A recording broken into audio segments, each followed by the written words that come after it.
अस्सलाम वालेकुम प्यारे दोस्त, कैसे हैं आप लोग। उम्मीद करता हूँ खुश होंगे, सलामत होंगे। प्यारे दोस्त, कुछ बातें बताएंगे और आप लोगों तक पहुँचाएंगे। और जो बात अगर आप लोगों को अच्छा लगता है तो ज़रूर सब्सक्राइब, लाइक, कमेंट कीजिए। अगर कहीं गलती भी हो तो माफ़ कीजिए, कमेंट ज़रूर कीजिएगा। लेकिन प्यारे दोस्त, बात ये है, देखिए हम लोग को इस दुनिया में आने के लिए अल्लाह ने कितनी मोहब्बत से बनाया है। और अल्लाह ने मोहब्बत से बनाकर हमें इस दुनिया में उनका इबादत के लिए यहाँ पर भेजे हैं। और फिर किसके ज़रिए से? मेरे हज़रत आदम अलैहिस्सलाम के ज़रिए से।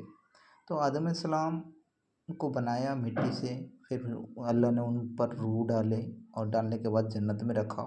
फिर मेरे प्यारे अल्लाह ने हज़रत आदम अलैहिस्सलाम को खुशी के लिए अम्मा हवा को बनाए, उस पर रूह डाले और दोनों ने अच्छी तरह ज़िंदगी बिताए। लेकिन अल्लाह की तरफ से मना किया गया था, जो कि इस जन्नत में जो एक दरख्त है, यानी कि एक पेड़ है, उसका फल मत खाना।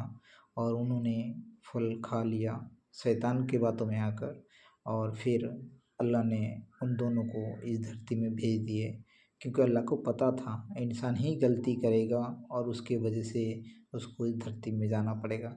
तो हज़रत आदम अलैहिस्सलाम ने और अम्मा हवा ने गलती किया और उसके वजह से धरती पर आना पड़ा। उन्हीं के नस्लों से हम लोग हैं, जो कि अल्लाह ने हम लोगों को यहाँ फिर ज़िंदगी उन्हीं के ज़रिए से दिया।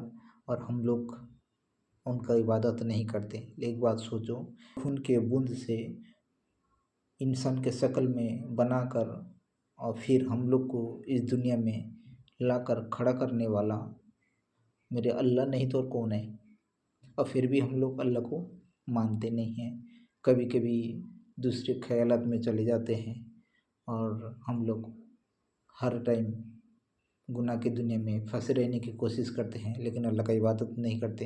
तो मैं ये कहना चाहता हूँ प्यारे दोस्त, मेरे अल्लाह काबिल तारीफ़ है। मेरे अल्लाह के जैसा कोई नहीं हो सकता। मेरे अल्लाह सबसे निराला है और उसके सिवा कोई नहीं है इस दुनिया में। और वही तो है जो कि हम लोगों को आज तक पैदा से लेकर बूढ़े होने तक, या फिर उसके बीच में कभी भी किसी को मौत आ जाए, उसके दरमियान जो भी टाइम है, हम लोगों को अच्छी तरह से अल्लाह देखते हैं। और हम लोगों को अपना खाने के लिए हर चीज़ अल्लाह बनाए हैं, जो कि हम लोग का भूख मिलता है। तो मेरे प्यारे अल्लाह कितने रहमत करते हैं हम लोग के ऊपर, हम लोग को ये सोचते नहीं हैं। लेकिन हम लोग गुनाह करते हैं, फिर भी अल्लाह हम लोग को माफ़ी देते हैं।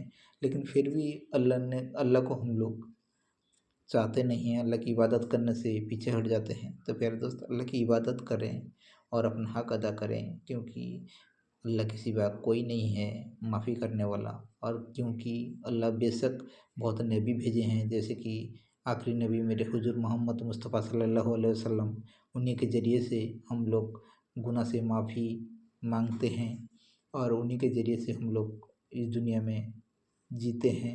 क्योंकि वही तो हैं जो कि हम लोगों को अल्लाह का इबादत का ज़रिया सिखाए, और हम लोग सीख कर भी इबादत नहीं करते हैं। तो प्यारे दोस्त, ज़िंदगी में कुछ भी हो जाए, अल्लाह का दामन नहीं छोड़ना, मेरे हुजूर का दामन नहीं छोड़ना।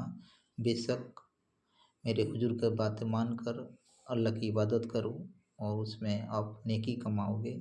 क्योंकि जो खून का बूंद से हम लोगों को शक्ल दे सकते हैं, जो मेरे प्यारे अल्लाह ज़िंदगी दे सकते हैं, वो क्या हम लोगों को माफ़ नहीं कर सकते? माफ़ कर सकते हैं। एक बार सच्चे दिल से तौबा करो, फिर देखो आपका ज़िंदगी बदल जाएगा। तो प्यारे दोस्त, ज़िंदगी बदलने के लिए खुद को बदलना पड़ता है, वरना नहीं बदलता है ज़िंदगी। अल्लाह को पाने के लिए, जन्नत पाने के लिए करना पड़ेगा इबादत, वरना नहीं मिलेगी ज़िंदगी को जन्नत की खुशी। हम लोगों का ऊपर अल्लाह का रहमत देखिए, अगर हम लोग गुनाह छोड़ते नहीं हैं, फिर अल्लाह हम लोगों को माफ़ी दिलाने के लिए बीमार डाल देते हैं। और उस बीमार के ज़रिए से अगर हम लोग अल्लाह का नाम हर टाइम लेते हैं, उसके ज़रिए से अल्लाह हम लोगों का गुनाह माफ़ कर देते हैं। तो प्यारे दोस्त, देखिए अल्लाह का कितना रहमत है हम लोग के ऊपर। अल्लाह चाहते हैं तुम खाली हाथ ना आओ, मेरे नाम के साथ, मेरी इबादत के साथ तुम मेरे पास आओ। तो प्यारे दोस्त, अगर ऐसे बातें सुनना पसंद करते हैं तो ज़रूर सब्सक्राइब कीजिए, लाइक कीजिए, कमेंट कीजिए।